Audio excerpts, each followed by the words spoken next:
নীলাচলে শ্রী শ্রী জগন্নাথ ও শ্রী শ্রী গৌরাঙ্গ। ওম নমো ভগবতে বাসুদেবায়। আমরা কি চাই? কেবল আমরা কেন? সমস্ত জীবজন্তু, পশু পক্ষী এবং অন্যান্য প্রাণী সকল কি চায়? সমস্ত জগৎ যে অনবরত ছোটাছুটি করিতেছে, মাথার ঘাম পায়ে ফেলিতেছে, কি উদ্দেশ্যে? ধনীর প্রাসাদে যাও, দরিদ্রের কুটিরে যাও, বালক বৃদ্ধ যুবক সকলের দিকে তাকাও, সকলেই যেন এক অভিপ্রায়ে একদিকে ধাবিত হইতেছে। অনুসন্ধান করিলে কি বুঝিতে পারা যায়? স্ত্রী স্বামীকে ভালোবাসে, পিতা পুত্রকে ভালোবাসে, সকলেরই উদ্দেশ্যে এক স্থানে কেন্দ্রীভূত হইয়াছে। সকলেই চায় সুখ হউক, দুঃখ না হউক। সুখং মে ভূয়াং, দুঃখং মে মা ভূত। শ্রুতি স্মৃতি পুরাণ সকলে এই কথার সাক্ষ্য দিতেছে। বেদান্ত বলেন, বিনা প্রয়োজনে কোনো কার্য হয় না। সেই প্রয়োজন কি? অজ্ঞানের নিবৃত্তি এবং সুখের প্রাপ্তি। অজ্ঞান নিবৃত্তি হইলেই সমস্ত দুঃখের অবসান হয় এবং নিত্য সুখ লাভ হয়। বেদান্ত বলিতেছেন, প্রয়োজনন্ত তদৈক্য প্রমেয়গতাজ্ঞান নিবৃত্তি তৎস্বরূপানন্দাবাপ্তিশ্চ শোকং তরন্তি সাধব ব্রহ্মবিদ ব্রহ্মবৈষ্ণব ভবতি। আমাদের প্রয়োজন কি তাহা ব্যাখ্যা করিতেছেন। আমাদের প্রয়োজন অজ্ঞানের নিবৃত্তি। অজ্ঞানের নিবৃত্তি হইলেই প্রকৃত সুখ লাভ হয়, অর্থাৎ আনন্দময় আত্মার বিকাশ হয়। প্রয়োজন সিদ্ধ হইলেই শোকের নিবৃত্তি হয়। ব্রহ্মজ্ঞান হইলেই ব্রহ্ম হইয়া যায়। মানুষ সুখের আশায় সংসারের সমস্ত জিনিস সংগ্রহ করিতেছে, কিন্তু তাহা বেশি দিন ভালো লাগে না, আবার নতুন করিয়া পত্তন দিতে থাকে। এইরূপ একবার ধরিতেছে আবার ছাড়িতেছে, কোনোটাতেই স্থায়ী সুখ হয় না বলিয়া মনে করে অন্যটা ধরিলে বোধ হয় সুখ হইবে, কিন্তু তাহাও ঠিক হয় না। এইরূপে কতই পরিবর্তন করিতেছে, কিন্তু কিছুতেই তাহার অভীষ্ট লাভ হয় না। বেদান্ত এই সম্বন্ধে একটি গল্পের আভাস দিয়েছেন, তাহার উল্লেখ করিতেছি। কোনো ব্যক্তি কোনো জিনিস হারাইয়াছে, কত জিনিস তাহার সম্মুখে উপস্থিত যাইতেছে, কিন্তু বিশেষ অনুসন্ধান করিয়া দেখে তাহার নয়, আর ছাড়িয়া দেয়। এইরূপভাবে বহুদিন গেল, কিন্তু তাহার হারান জিনিস আর পাওয়া গেল না। এই জিনিসের শোকে অত্যন্ত মোহমান হইয়া নানা রূপ পরিত্যাগ করিতেছে। এমন সময়ে একজন পথিক জিজ্ঞাসা করিল, তোমার কি হারাইয়াছে? সে বলিল, আমার কণ্ঠমণি। ওই পথিক তাহার কণ্ঠ দেখাইয়া বলিল, তোমার কণ্ঠে ওটা কি? তখন কণ্ঠে হাত দিয়া তাহার জ্ঞান হইল যে তাহার ভুল হইয়াছে, তাহার হার তাহার কণ্ঠে আছে। আরও একটি দৃষ্টান্তের অবতারণা করিতেছি। মৃগনাভি সকলেই জানেন। এক প্রকার পার্বতীয় মৃগ আছে, তাহার নাভিদেশে কস্তুরী জন্মে। যখন কস্তুরী প্রস্ফুটিত হয়, তখন তাহার গন্ধ চতুর্দিকে বিকীর্ণ হইতে থাকে। মৃগ সেই গন্ধে অত্যন্ত ব্যাকুল হইয়া গন্ধোৎপাদক সামগ্রী লাভের জন্য সমস্ত বন অনুসন্ধান করিতে থাকে, কিন্তু মৃগ কিছুতেই তাহা স্থির করিতে পারে না। তাহার নাভিতে কস্তুরী আছে, অথচ সে তা বুঝিতে না পারিয়া দুনিয়া খুঁজিয়া বেড়াইতেছে। তাই তুলসীদাস বলিতেছেন, সব ঘটমে হরিহাই পচ্ছন্তায় নেই কই, নাভিকা সুগন্ধ মৃগ নাহি জানত ঢোরত ব্যাকুল হই। মানুষও তাহার অন্তরস্থ আত্মতত্ত্ব ভুলিয়া গিয়া তাহার সুগন্ধ স্বরূপ যে ক্ষণিক সাংসারিক সুখ, তাহাই গ্রহণ করিতেছে, কিন্তু তাহাতে স্থায়ী সুখের কোনো সম্ভাবনা নাই। তাহা কয়েকদিন পরেই ফুরাইয়া যায়, আবার অন্য বস্তু ধরে। জীব আত্মতত্ত্ব ভুলিয়া গিয়া মৃগের ন্যায় সংসার অরণ্যে ঘুরিয়া মরিতেছে। ভাগ্যবশত যদি সদ্গুরু লাভ হয়, তবে তাহার প্রকৃত জ্ঞান লাভ হয়, এবং একদিন যে আত্মতত্ত্ব ভুলিয়া গিয়াছিল, তখন তাহার উপলব্ধি হয়। পূর্বে যে পথিকের কথা বলিয়াছি, তাহাই গুরু। অজ্ঞান তীব্রান্ধস্য জ্ঞানঞ্জন শলাকায়া চক্ষুর্মিলিতং যেন তস্मै শ্রী গুরুবে নমঃ। সদ্গুরু পাওয়া ভেদ বাতয়ে জ্ঞান করো উপদেশ, কয়লা কি ময়লা ছুটে যাব আগু করো প্রবেশ। তথাচ বেদান্তে নিত্য প্রাপ্তস্য আত্মনো অজ্ঞান মহান্ধ কারাবৃত্তেন বিস্মৃত স্বরূপস্য গুরুশ্রুতি বাক্য শ্রবণান্তরং অজ্ঞান মহান্ধকার নিবৃত্তি যৎসাৎ আত্মা নিত্য স্বপ্রকাশ অজ্ঞান মহান্ধকারে আচ্ছন্ন হইয়া তাহার নিজের স্বরূপ ভুলিয়া গিয়াছেন। কালক্রমে গুরু শ্রুতিবাক্য শ্রবণ দ্বারা অজ্ঞান মহান্ধকার নিবৃত্ত হইয়া থাকে। জনন মরণ আদি সংসারনল সন্তপ্ত প্রদাপ্ত শিরা জলরাশি মিব পাহাড় পানি শ্রোত্রিয়ং ব্রহ্মনিষ্ঠং গুরুমোপস্থিত তমুনসরতি সূর্যতাপে প্রদীপ্ত শির পথিক যেমন জলাশয় অনুসন্ধান করে জন্ম মরণাদি সংসারনল সন্তপ্ত হইয়া শিষ্য সেইরূপ জন্ম মরণাদি ত্রিতাপ জ্বালা জুড়াইবার জন্য সদ্গুরুর আশ্রয় গ্রহণ করিয়া তাহার অনুসরণ করিতে থাকে। বৃহদারণ্যক উপনিষদ বলিতেছেন, ন বা অরে সর্বস্ব কাময় সর্বং প্রিয়ং ভবতি কৃন্তাতনস্তত্ত্ব কাময় সর্বং প্রিয় ভবতি।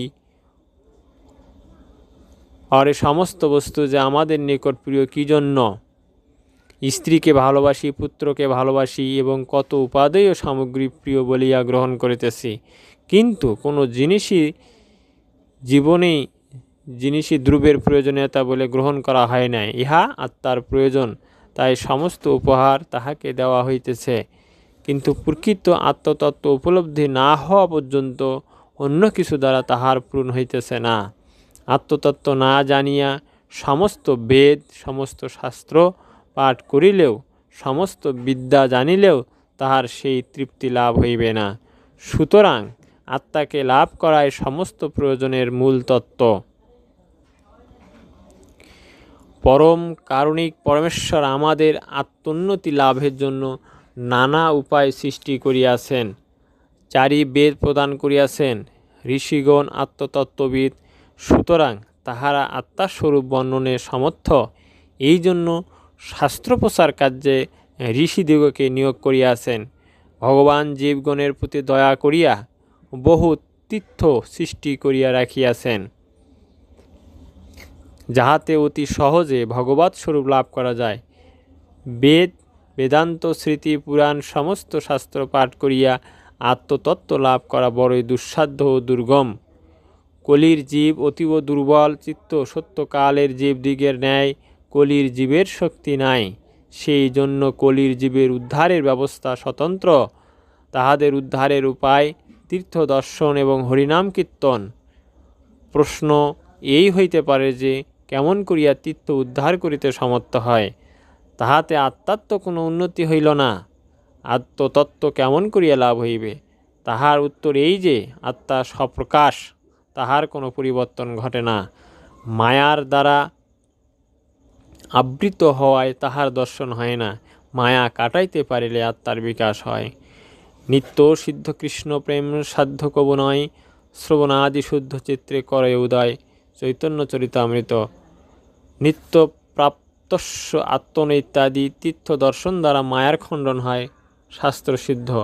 ব্রহ্মাণ্ডে স্কন্দে কিং ব্রত্যৈ কিং তপোদানৈ কিং তীর্থৈ কৃত্যভিস্তথা কিমষ্ঠাঙ্গেন যোগেন সাংখ্যেন পরমেন চ তীর্থরাজ জলে স্নাত্তা ক্ষেত্রে শ্রী পুরুষোত্তমে ন্যাগ্র ধূমূলে বর্ষতি প্রসন্ত চন্মচক্ষুষা দৃষ্টা দারুময়ং ব্রহ্ম মোহবন্ধা প্রপমুচ্যতে যত্র সাক্ষাৎ জগন্নাথ শঙ্খ চক্র গদাধর জন্তুনাং দর্শনামুক্তি যো দদাতি কৃপা নিধি তথা চ গরুড়পুরাণে ব্যাস উবাচ কলিকাল মহাঘোর তিমিরাবৃত চক্ষুষাং নীলাচল শিরত্তং আত্মতত্ত্বপ্রকাশং যদুজং বৈ সুরসৃষ্টা সংসার তত্ত্বমিচ্ছত তদা কদাচিৎ পশ্যন্ত নীল শৈল শিরোমণিং পদ্মপুরাণে ব্রহ্মাণ্ডং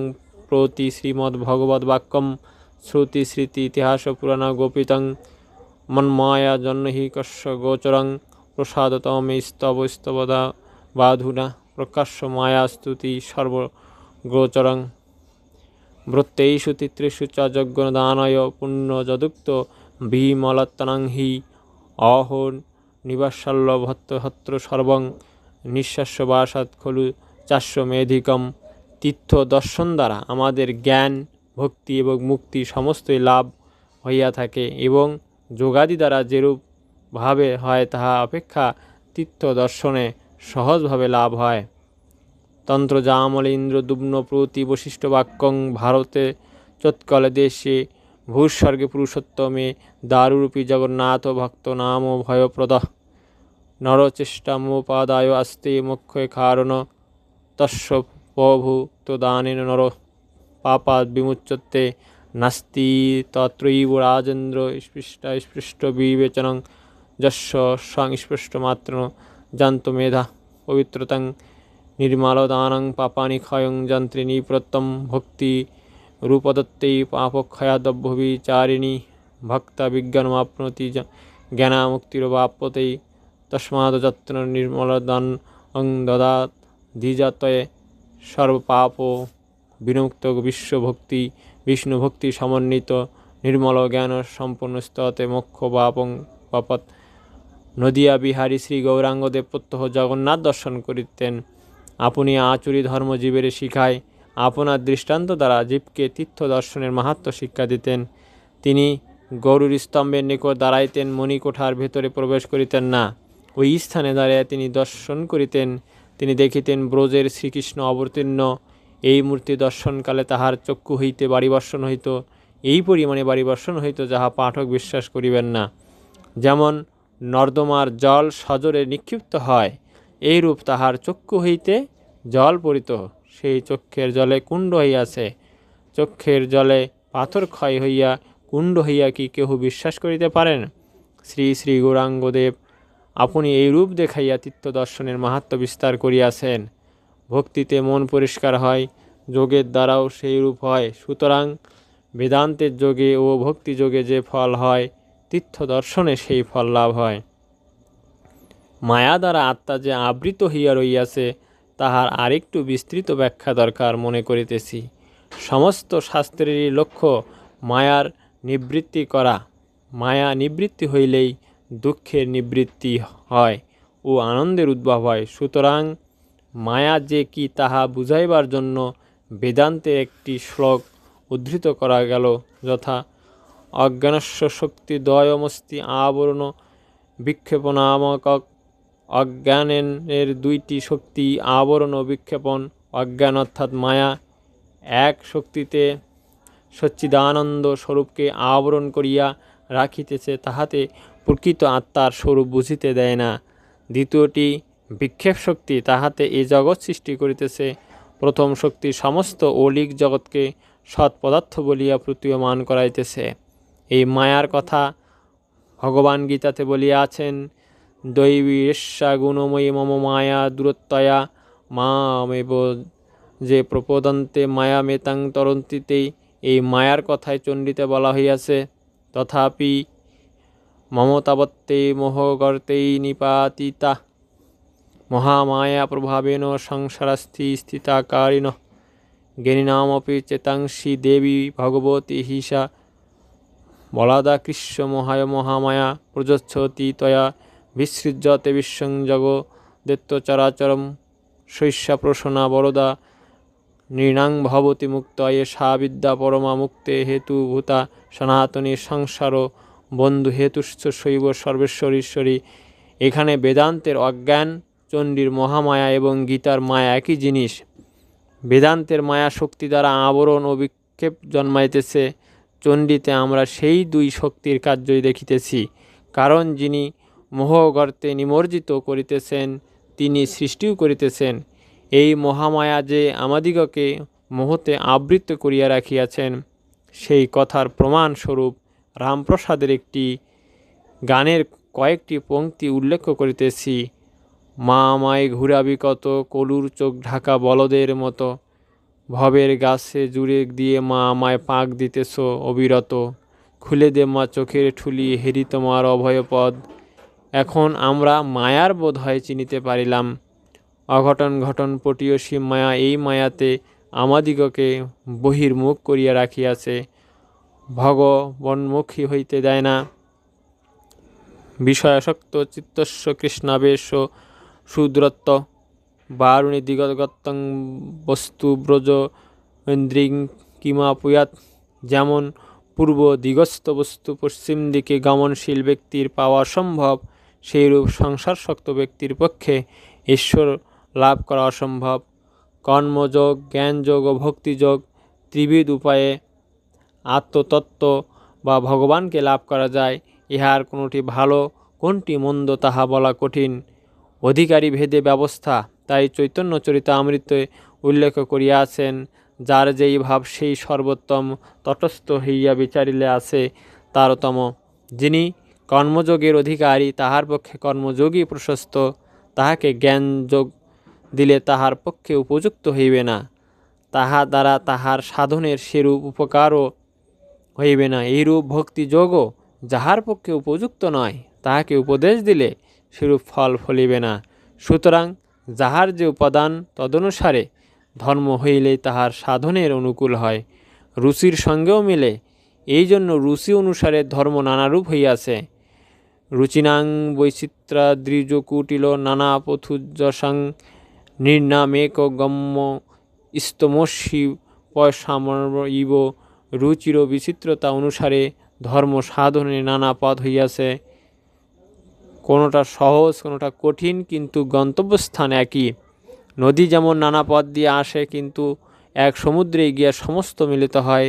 ধর্মেরও সাধন নানা প্রকার, বিভিন্ন মত হইলেও উদ্দেশ্য সকলেরই এক। এবং যখন প্রকৃত জ্ঞান জন্মে, তখন সকলেই দেখেন যে একমাত্র ভগবানই উপাস্য। নিজ স্তরে যতক্ষণ থাকে, ততক্ষণই নানা রূপ বিভিন্নতা দৃষ্ট হয়। কবিরের একটি দোহা এখানে উল্লেখ করিতেছি, তাহা দ্বারা এ কথার সমর্থন হইবে। ওইহি দেশমে মেরি জানা, যাহা নেহি আপনা বেগানা। যাহা চন্দ্র সূর্যয় নাহি ভাণ্ডয়ে, যাহা শোকতাপ নাহি পাওয়ে। যাহা নেহি জমিন আসমানা, যাহা মিট গিয়া সব ধান্দা। রাম রহিম এক বান্দা, যাহা নেহি বেদ কোরআনা। কবিরের দোহা। তীর্থ দর্শন কর্মকাণ্ডের অন্তর্ভুক্ত বলা যায়। অনাশ্রিত কর্মফলং কার্যং কর্ম করতি যঃ, স সন্ন্যাসী চ যোগী চন নিরগ্নিং চাক্রিয়। যোগীদের যোগ সাধন দ্বারা যাহা হয়, নিষ্কাম কর্ম দ্বারা সেই ফল হয়। তিনি গৃহস্থ হইয়াও সন্ন্যাসীর ফল লাভ করিতে পারেন। কর্মযোগ, জ্ঞানযোগ ও ভক্তিযোগ ভগবান প্রাপ্তির যে ত্রিবিধ উপায় বর্ণিত হইয়াছে, তাহারও একটু আলোচনা হওয়া দরকার মনে করিতেছি। প্রথমত কর্মযোগটি কি, তাহা বুঝিবার চেষ্টা করা যাউক। কায়িক, বাচনিক, মানসিক তিন উপায়েতে আমাদের কর্মের অভিব্যক্তি হয়। এক হিসাবে বলিতে পারি ভক্তিযোগ, জ্ঞানযোগ কর্মেরই ফল, সুতরাং তাহাও তাহারই অঙ্গ। যে দ্রব্য যাহা হইতে উৎপন্ন হয়, তাহা একই পদার্থ। একটি দৃষ্টান্ত দ্বারা বুঝিতে চেষ্টা করি। যেমন জগন্নাথের শ্রীমূর্তি দর্শন করিলে ভক্তি ও জ্ঞানের উদয় হয়।